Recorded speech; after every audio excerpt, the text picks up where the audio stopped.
आपको जानकारी दे दें, संभल जामा मस्जिद से जुड़ी हुई बड़ी खबर। कल कोर्ट में पेश नहीं होगी सर्वे की जांच की रिपोर्ट, और कल कोर्ट में पेश रिपोर्ट की जानी थी। कोर्ट कमिश्नर ने स्वास्थ्य का हवाला दिया है। कल कोर्ट में अब सर्वे की जो जांच रिपोर्ट है वो पेश नहीं की जाएगी।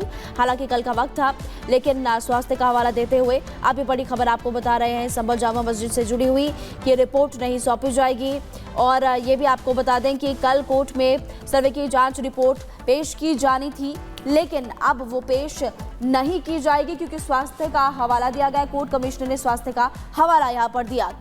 तो कोर्ट कमिश्नर ने स्वास्थ्य का हवाला दिया है, जिस वजह से ये रिपोर्ट कल पेश नहीं होगी। हालांकि 29 नवंबर को जब इस मामले में सुनवाई हुई थी तब ये कहा गया था 9 दिसंबर की तारीख देते हुए कि जो सर्वे रिपोर्ट है उसे सौंपा जाए, और उसे देखते हुए बड़ी संख्या में पुलिस बल की तैनाती भी की गई थी। हालांकि 9 दिसंबर जो तारीख तय हुई थी, यानी कि कल कोर्ट में सर्वे रिपोर्ट पेश करनी थी, लेकिन स्वास्थ्य हवाला देते हुए अब कल कोर्ट में पेश नहीं होगी सर्वे की रिपोर्ट। संभल जामा मस्जिद सर्वे की जांच रिपोर्ट सोमवार को पेश होनी थी, जो कि नहीं होगी। कोर्ट कमिश्नर रमेश राघव ने स्वास्थ्य संबंधी दिक्कत का हवाला दिया है।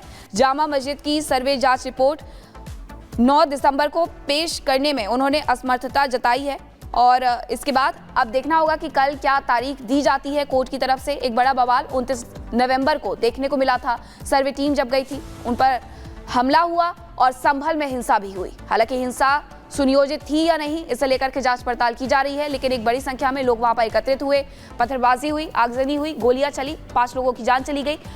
अब लेकिन जो सर्वे हुआ था उसे लेकर के, जो 19 नवंबर को सर्वे हुआ, जो 24 नवंबर को सर्वे हुआ, उस सर्वे की रिपोर्ट क्या है, वो सर्वे रिपोर्ट में क्या कुछ लिखा हुआ है, ये तमाम बातें कोर्ट के सामने रखनी है। चंदौसी कोर्ट के सामने रखनी है, जिला अदालत के सामने रखनी है। अब जिला अदालत में 9 तारीख को जो रिपोर्ट रखनी थी वो कल पेश नहीं होने वाली है।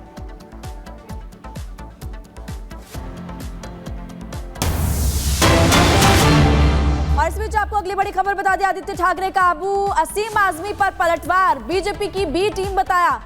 आपको जानकारी दे दें कि महाराष्ट्र में समाजवादी पार्टी को कहा यह है कि बीजेपी की बी टीम है, महाराष्ट्र एसपी यूनिट, अबू आसमी ने वार किया था, उस पर पलटवार किया।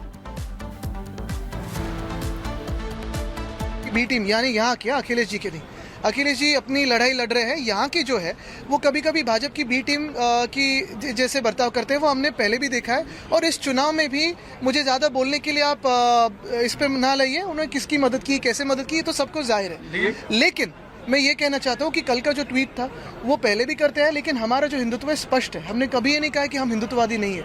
हमारा हिंदुत्व घर में चूल्हा जलाने वाला हिंदुत्व है, हाथ को काम देने वाला हिंदुत्व है, हृदय में राम और हाथ को काम।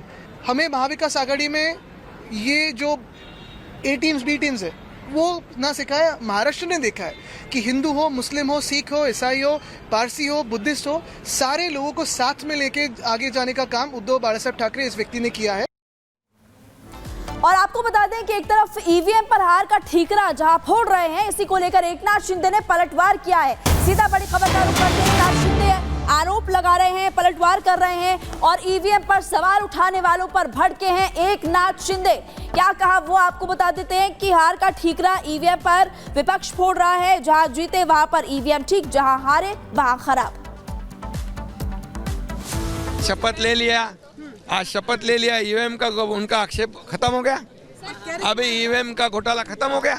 कल शपथ नहीं लिया ईवीएम के वजह से, आज शपथ ले ली, इसका मतलब ईवीएम का आक्षेप खत्म हो गया क्या? जब वो लोग जीतते हैं, जिनकी जीत होती है महाविकास आघाड़ी की, तब ईवीएम अच्छी रहती है, और हारते हैं तो ईवीएम खराब हो जाती है। अभी हार में झारखंड जीत गए, कर्नाटक जीत गए, प्रियंका गांधी जी जीत गई, या नाना पटोले जीते, कई लोग यहाँ जीते, क्या वहाँ ईवीएम ठीक थी? और जहाँ हार गए वहाँ ईवीएम खराब। ये दोगली राजनीति है। ये अब ये रोने वाली बात है। और इतना ही मैं कहूँगा कि अभी विपक्ष ने जो मैंडेट महाराष्ट्र की जनता ने दिया है सरकार के काम के बलबूते पे, मैंने कहा था कि सरकार ने जो 2.5 साल में काम किया है उसका अंजाम इस चुनाव में दिखेगा। लाडली बहनों ने, लाडले किसानों, लाडले भाइयों ने भरपूर मतदान किया है, और इसी के वजह से इतनी बड़ी जीत हुई है। अब इस जीत को स्वीकार करो। महाराष्ट्र विधानसभा का विशेष सत्र चल रहा है जिसमें ईवीएम के मुद्दे को लेकर के हंगामा हुआ। उसी बात को एकनाथ शिंदे ने अपने बयान में दोहराया है। अब बात करेंगे राहुल नार्वेकर की। राहुल नार्वेकर पिछली विधानसभा में भी स्पीकर थे। इस बार भी उन्होंने स्पीकर पद के लिए नामांकन भरा है और साथ ही पार्टी का धन्यवाद भी किया है। क्या कुछ कहा है उन्होंने, हमसे बातचीत में आपको सुनवाते हैं। मैं आपके माध्यम से सर्वप्रथम भारतीय जनता पार्टी के वरिष्ठ नेता, सर्वोच्च नेता आदरणीय मोदी जी, आदरणीय अमित शाह जी, आदरणीय नड्डा जी, हमारे लोकप्रिय मुख्यमंत्री देवेंद्र फडणवीस साहब को मन से धन्यवाद कहना चाहूँगा कि उन्होंने मुझे मेरे ऊपर विश्वास दर्शाते हुए फिर एक बार इस विधानसभा का अध्यक्ष के रूप में महाराष्ट्र की सेवा करने की जिम्मेदारी सौंपी है। और बॉर्डर सिक्योरिटी फोर्सेस का आज स्थापना दिवस है। इस दौरान केंद्रीय गृह मंत्री अमित शाह पहुंचे थे। एक समारोह का आयोजन किया गया जिसमें कि बॉर्डर सिक्योरिटी फोर्सेस की जमकर तारीफ करते हुए केंद्रीय गृह मंत्री अमित शाह नजर आए। आपको दिखाते हैं 1 मिनट की रिपोर्ट।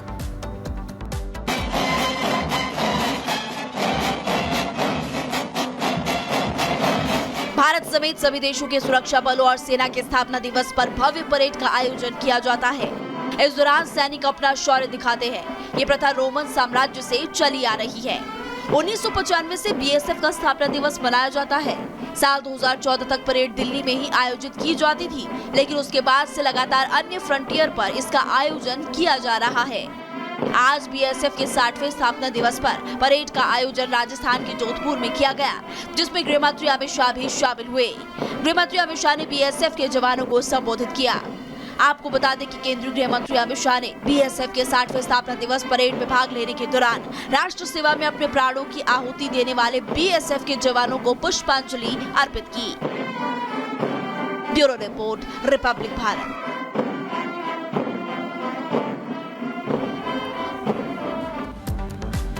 और अब खबर जम्मू कश्मीर से। जम्मू कश्मीर के उधमपुर में 2 पुलिसकर्मियों के शव बरामद किए गए हैं। बताया ये जा रहा है कि आपसी रंजिश की वजह से उनकी जान चली गई। पूरी खबर इस 1 मिनट की रिपोर्ट में। ये पुलिसकर्मी सोपोर से तलवारा ट्रेनिंग सेंटर की ओर जा रहे थे, लेकिन आज सुबह पुलिस की गाड़ी में दोनों पुलिसकर्मियों का शव मिला है जिन्हें गोली मारी गई थी। वारदात में AK-47 राइफल का इस्तेमाल किया गया है। सुबह जब गाड़ी में दोनों पुलिसकर्मियों का शव देखा गया तो हड़कंप मच गया।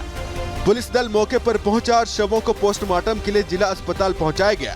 पुलिस इसे आपसी रंजिश का मामला बता रही है।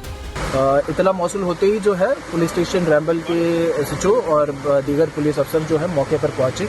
इनिशियल इन्वेस्टिगेशंस जो अभी तक हमने की है उससे ये साबित हुआ है कि दरअसल ये एक फ्रेट्रिसाइड और सुसाइड का केस है और इसमें जो है हमारी बाकी तफ्तीश जो है वो चल रही है।